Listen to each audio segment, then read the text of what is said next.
जनसंवाद न्यूज, सत्य आणि विश्वासाची बातमी। अंबरनाथमध्ये काँग्रेसला नवा कॅप्टन मिळालाय। तब्बल 16 महिन्यांनी प्रदीप पाटील यांच्याकडे काँग्रेस शहराध्यक्षपदाची धुरा पुन्हा एकदा सोपवण्यात आली आहे। यानंतर शहरातील काँग्रेस कार्यकर्त्यांमध्ये नवचैतन्य निर्माण झालंय। प्रदीप पाटील यांनी लोकसभा निवडणुकीपूर्वी शिवसेनेत प्रवेश केला होता, मात्र निवडणूक होताच ते पुन्हा काँग्रेसमध्ये परतले। विधानसभा निवडणुकीत महाविकास आघाडीचं जोरदार काम त्यांनी केलं। शहराध्यक्ष असताना त्यांनी अंबरनाथ पालिकेच्या निवडणुकीची प्रत्येक वॉर्डात तयारी केली होती, परंतु मधल्या काळात प्रदीप पाटील यांच्याकडे पक्षाची कोणतीही जबाबदारी नसल्यानं शहरात काँग्रेस पक्ष थंडावला होता। मात्र आता पुन्हा एकदा प्रदीप पाटील यांना शहराध्यक्ष पदाची जबाबदारी देण्यात आल्यानं अंबरनाथमध्ये नवचैतन्य निर्माण झालंय।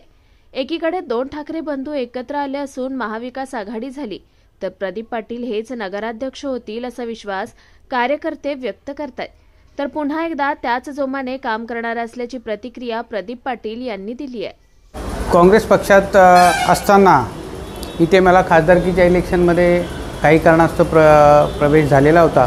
त्यानंतर मी पुन्हा काँग्रेस पक्षात गेलेलो आहे लगेच, आणि मला काँग्रेस पक्षाच्या केंद्रीय समितीने माझी निवड करून मला मुलाखत घेऊन मला पुन्हा माझा प्रवेश झालेलाच होता काँग्रेस पक्षात पुन्हा, आणि मला आता तिथे मला पुन्हा काँग्रेस पक्षाची शहराध्यक्षपदी अंबरनाथ शहराच्या इथे दिलेली आहे।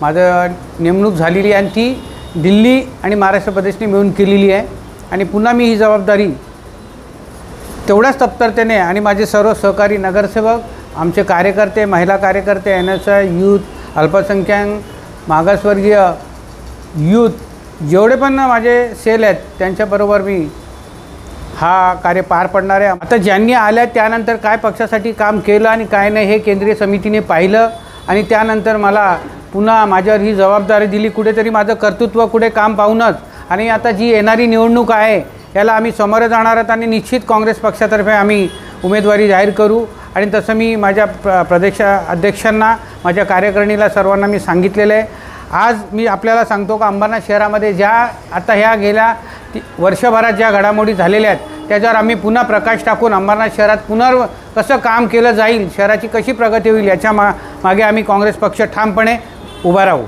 अंबरनाथ पार्ले गांव में खुल चुका है एक ऐसा प्रीमियम रेस्टोरेंट जहां आपको मिलता है डिलीशियस फूड, साथ एक कॉजी इंटीरियर का आनंद। Welcome to noon to moon. हर कॉर्नर आपको अपने एक अलग वर्ल्ड में ले जा सकता है। फैमिली मीटअप्स, गैदरिंग्स या अपने special dinner, non veg to veg, इनके मेन्यू में आपको हर तरह के डिलीशियस मिलते रहेंगे। इसलिए स्पेशल सिंधी डिशेस, जहाँ आपको मिलेगा एक वाइड वेराइटी ऑफ डिशेस, हर एक टेस्ट बर्ड को सॅटिस्फाय कर सके।